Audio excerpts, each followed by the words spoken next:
On m'appelle la Tour Carrée. Les comtes d'Anjou m'ont érigée au XIe siècle, sur le point le plus élevé de la colline, pour surveiller le loup du nez qu'ils venaient de ravir au comte de Poitou. On raconte même que je dois ma construction au plus célèbre d'entre eux, le terrible Foulque Néra. Je connais tout, ou presque, de l'histoire de la ville, que je domine depuis près de 1000 ans et dont je suis devenu l'emblème. À cette époque, Loudun n'est encore qu'une modeste bourgade, mais son histoire est déjà longue. Elle a offert aux hommes de la préhistoire un site défensif naturel.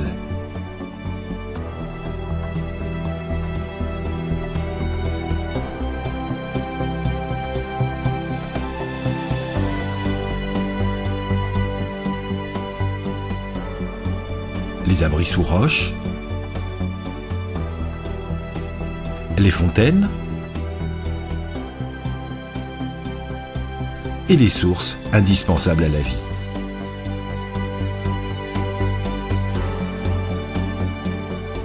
Plus tard, un camp romain a occupé le sommet de la colline, tardivement protégé par une première enceinte de pierre.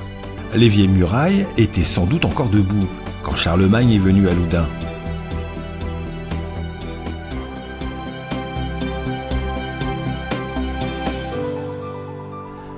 Ses successeurs, confrontés au raid meurtrier des Normands, ont fait construire une première tour à l'emplacement même où devait s'élever la Tour Carrée, 2 siècles plus tard.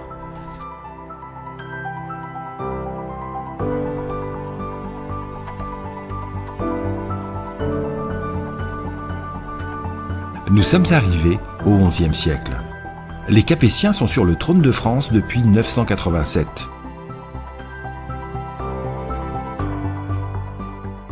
Une longue période de développement de l'Occident commence, marquée par la croissance de la population,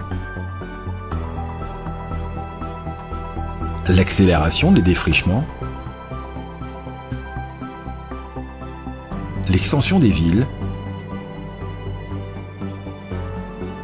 le début des croisades.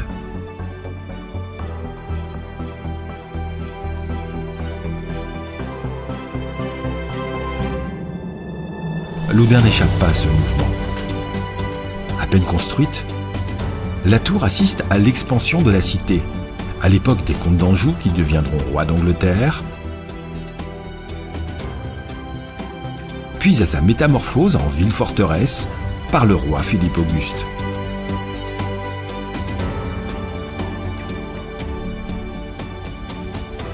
Déjà, la cité déborde au-delà des murailles, le long des grands chemins, vers le faubourg Saint-Lazare et sa léproserie, ou le vieux pont de pierre et le Sanitat. Plus tard, Louis XI fera de la ville le centre d'un bailliage, dont les contours finiront par épouser approximativement ceux du pays loudunais. J'ai vu s'élever le donjon de Philippe Auguste et son redoutable système de protection dont il ne reste que l'emplacement.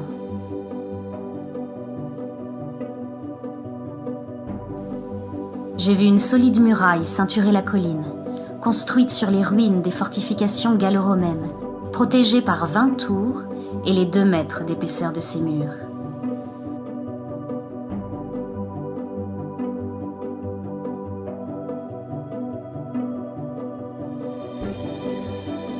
J'ai vu Loudun devenir ville close, fermée par 2 km 400 de murs, avec ses 4 portes, toutes semblables. Seule demeure la porte du Martret, dont le nom, dérivé de martyr, évoque l'implantation difficile et sanglante du christianisme. J'ai vu grandir la cité. Les Loudunais sortir de leurs habitations en cave et y prendre les pierres pour construire leurs maisons.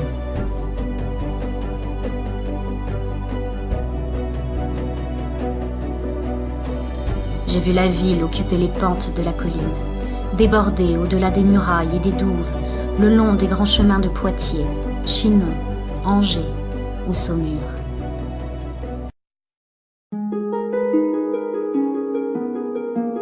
Chaque époque a laissé une trace dans l'architecture de la ville. Les maisons les plus anciennes ont disparu, mais on peut encore découvrir quelques façades à colombages,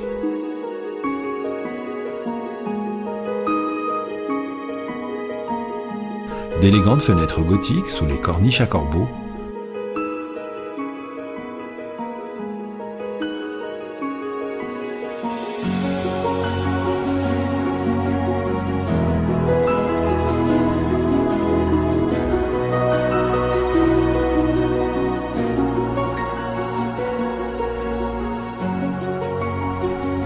plusieurs tourelles d'escalier.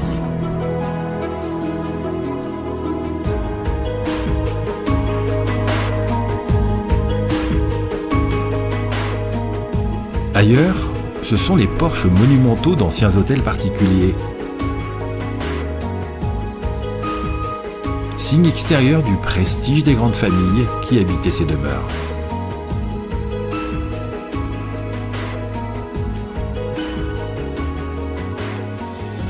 Remaniés de siècle en siècle, quelques bâtiments ont survécu, presque intacts, comme l'échevinages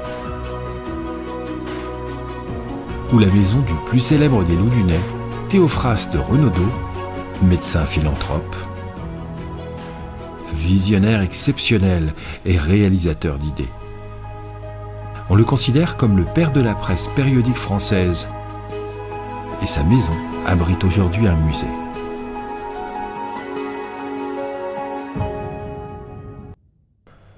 Les siècles suivants ont privilégié simplicité et symétrie caractéristiques du grand bâtiment du collège, fondé en 1610 grâce à la générosité de Guy Chauvet, avocat au Parlement de Paris, ou de l'ancienne maison des abbesses de Fontevraud, reconstruite au XVIIIe siècle. La seconde partie du XIXe et le début du XXe siècle ont multiplié les façades sculptées.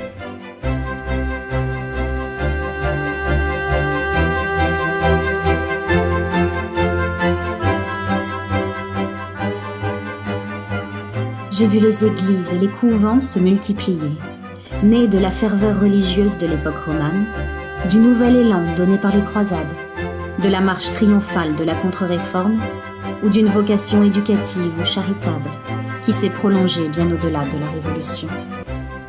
Il reste aujourd'hui quelques monuments majeurs, à commencer par les 3 églises témoins des grandes périodes de construction romane, gothique et Renaissance. Sainte-Croix, la romane, dont le chœur associe pile poitevine et pile bourguignonne, inspiré par son monastère tutélaire de Tournu.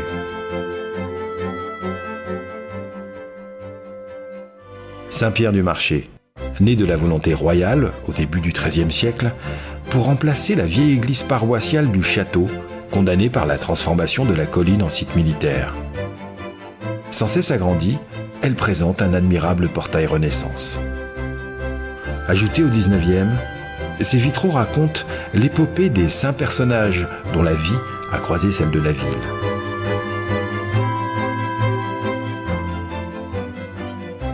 Saint-Hilaire du Martret, ancienne chapelle du couvent des Carmes, devenue église paroissiale après la Révolution, éclaire la rue de son gothique flamboyant. À l'intérieur, cette église-musée abrite un chef-d'œuvre, une Vierge à l'enfant, pur produit de l'école flamande, et bien d'autres merveilles, comme le lion qui soutient la chair ou le grand vitrail de la fin du XIXe siècle.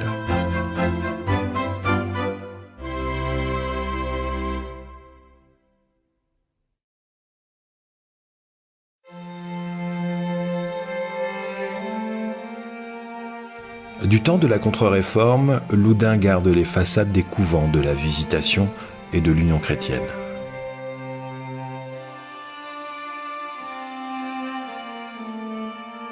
Au hasard des promenades, de précieux vestiges rappellent le poids des établissements religieux à Loudun. Bénédictins et jésuites, chevaliers de Saint-Jean de Jérusalem, dont la chapelle est convertie en temple protestant à l'époque d'Henri IV,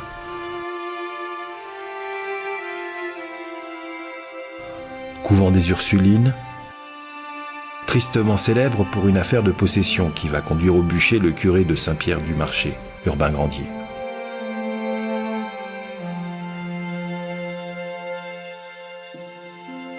Et tant d'autres découvertes pour les visiteurs curieux.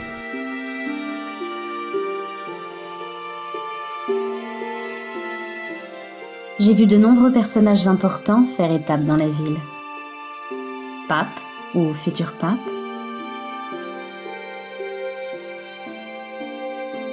rois et reines de France et d'Angleterre,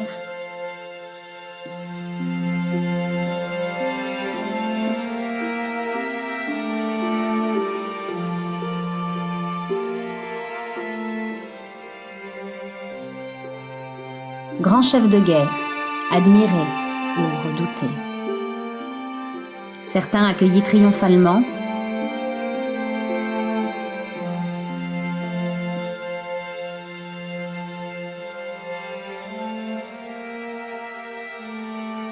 d'autres plus discrètement, simple visite d'inspection ou passage furtif, sur fond de campagne militaire ou de circonstances difficiles. On raconte que la reine Radegonde, fuyant son époux, a traversé la ville et qu'elle s'est agenouillée devant le Christ, laissant l'empreinte de son genou sur le pavé de la rue de la Porte Saint-Nicolas. Venant de Chinon pour gagner Poitiers en 1429, Jeanne d'Arc aurait pu aussi passer par Loudun. Mais on hésite encore, entre histoire et légende.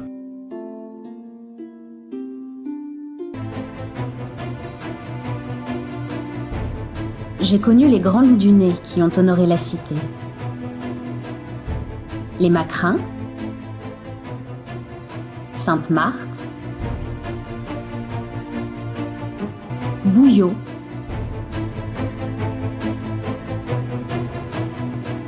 Chevreau, Dumoustier de la Font,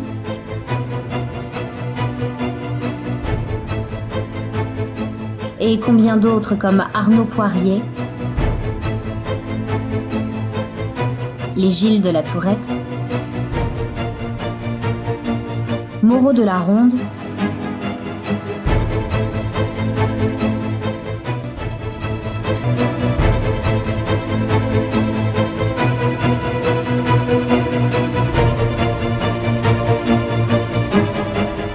j'ai aussi été le témoin des heures tragiques.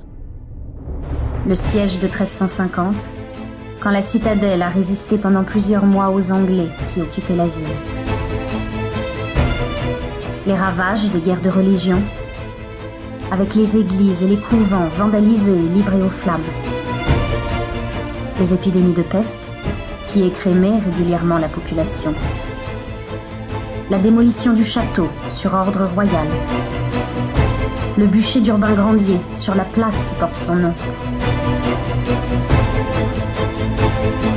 La conversion forcée des protestants sous la contrainte d'un régiment de dragons.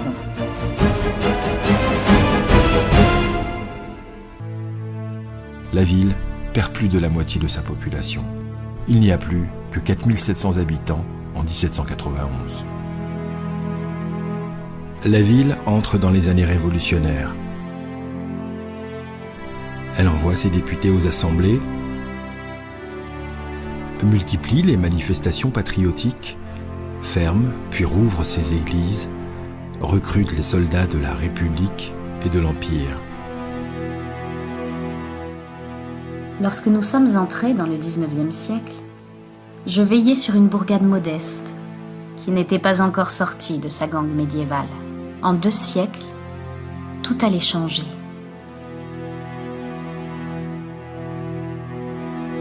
J'ai vu les rues s'élargir au fur et à mesure des reconstructions d'immeubles et leurs tracés devenir plus rectilignes.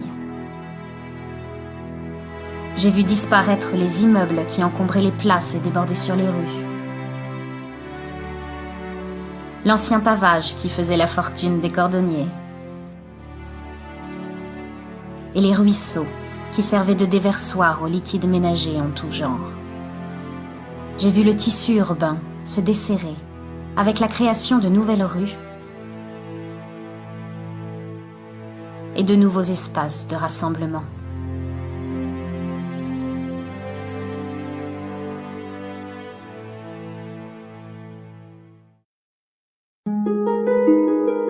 Dès 1841, on transforme les anciens paquis en places ombragées sur laquelle vont très rapidement s'installer les cordiers. On la prolonge par une large trouée vers le centre-ville, la rue Urbain-Chevreau. Au cœur de la ville, la vieille place Sainte-Croix fait peau neuve. Quasi abandonnée au milieu du XIXe siècle, l'ancienne collégiale est recouverte d'une structure métallique provenant de l'exposition universelle de 1889 pour devenir un marché couvert.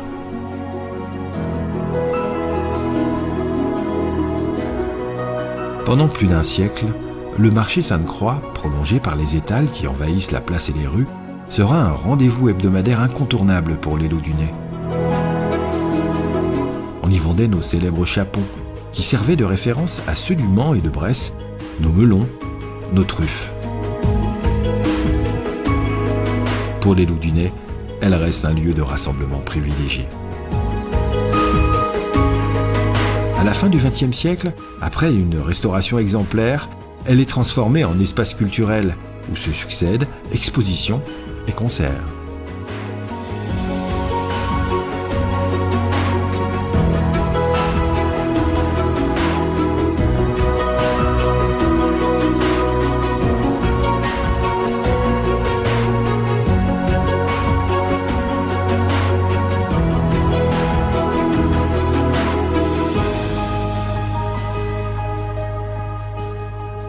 À l'emplacement de l'ancien couvent des Cordeliers, on construit l'ensemble mairie, palais de justice, prison et son environnement de jardin. Les Laudunais vont y vivre de grands moments, en 1894 pour l'inauguration de la statue de Théophraste Renaudot. En 1948 pour accueillir le général de Gaulle. L'ensemble est complété en 1968 avec l'ouverture de l'avenue de Leuze.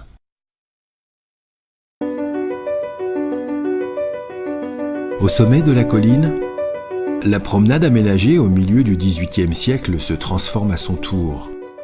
Construit en 1881 sous les arbres de la Grande Fosse, le kiosque à musique devient un nouveau pôle de rassemblement.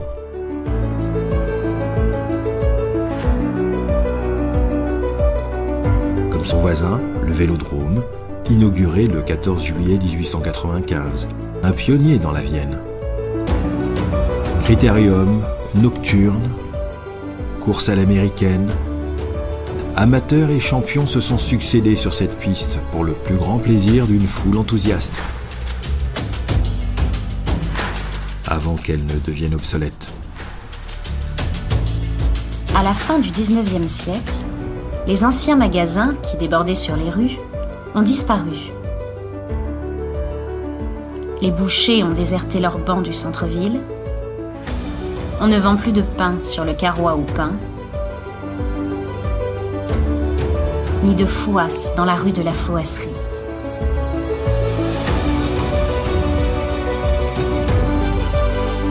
Un siècle encore, et la ville va perdre ses derniers tanneurs, ses ateliers de tisserands, ses moulins à huile, et ses brodeuses sur tulle qui avaient succédé aux dentelières, autrefois remarquées par Catherine de Médicis. Sa fonction judiciaire s'effrite progressivement, sa prison est désaffectée, et seule une plaque de rue rappelle que Loudun a été sous-préfecture pendant plus d'un siècle.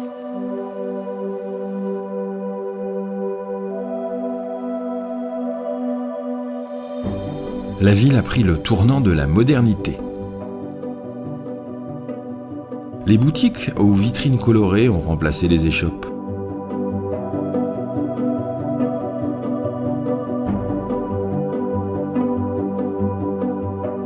Si Loudun est traditionnellement une ville aux nombreuses écoles, publiques ou privées,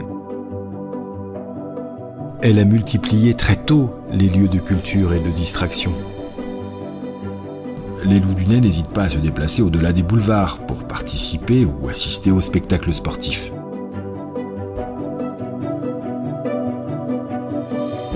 C'est qu'au fil du temps, la colline est devenue un cadre trop étroit. En 2 siècles, la ville fait éclater ses limites historiques.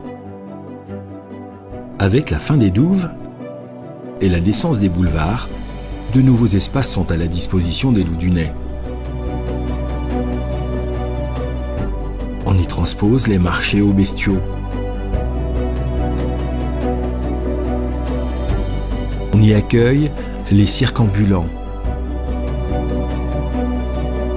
et la foire exposition qui attire toujours des milliers de visiteurs. La largeur de ces nouvelles voies favorise les grandes manifestations. Nous déclarons donc ouverte la 34e foire exposition de la bonne ville de Loudun. Le défilé du carnaval. Face à la commune de Basse, nous présentons la tour carrée de commission commune de Basse, Et les rassemblements patriotiques.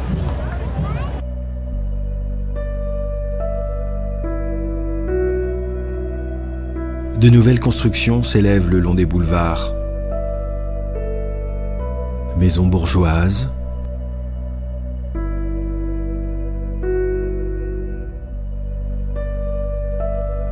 écoles publiques de garçons, puis de filles, face au pensionnat privé de Mademoiselle Salmon. Mais aussi l'abattoir qui remplace les tueries individuelles du quartier des Bouchers. Le XXe siècle continue l'œuvre du XIXe avec le centre culturel dédié à René Monory, un enfant du pays né sur ces mêmes boulevards, devenu maire de Loudun, plusieurs fois ministre, puis président du Sénat. Au-delà des boulevards, l'aventure commence avec l'arrivée du train. On ouvre l'avenue de la Gare, le long de laquelle nouveaux propriétaires et architectes rivalisent d'originalité. La gendarmerie trouve enfin sa place dans la ville. Une population de cheminots s'installe dans ce nouveau quartier, tandis que les Loudunais s'ouvrent sur l'extérieur. Tous les jours, et en quelques heures, on peut gagner toutes les villes de la région. Loudun se rapproche de la capitale. On peut même s'offrir une journée de détente sur l'océan. Ailleurs, le 19e implante lentement sa marque, le long des voies de communication. Un siècle encore, et le développement de l'automobile va faire disparaître les derniers espaces dévorés par les cités résidentielles, les zones artisanales et industrielles, les nouveaux centres commerciaux.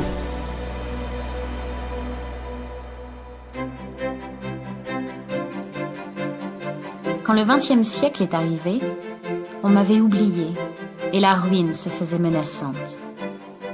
Tout a changé dans les années 1930, quand un amoureux de l'histoire de Loudun, Louis Charbonneau-Lassé, a rappelé au maire l'importance de mon rôle dans l'histoire de la ville et l'atout que je pouvais constituer pour attirer les touristes.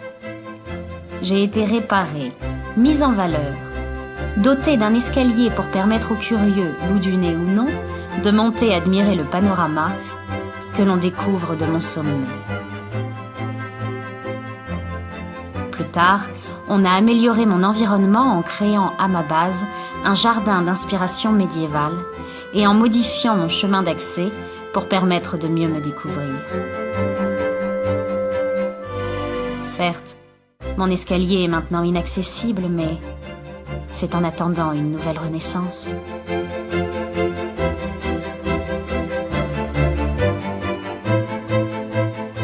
On m'appelle la Tour Carrée. J'aurai bientôt 1000 ans et je continue de veiller sur ma ville.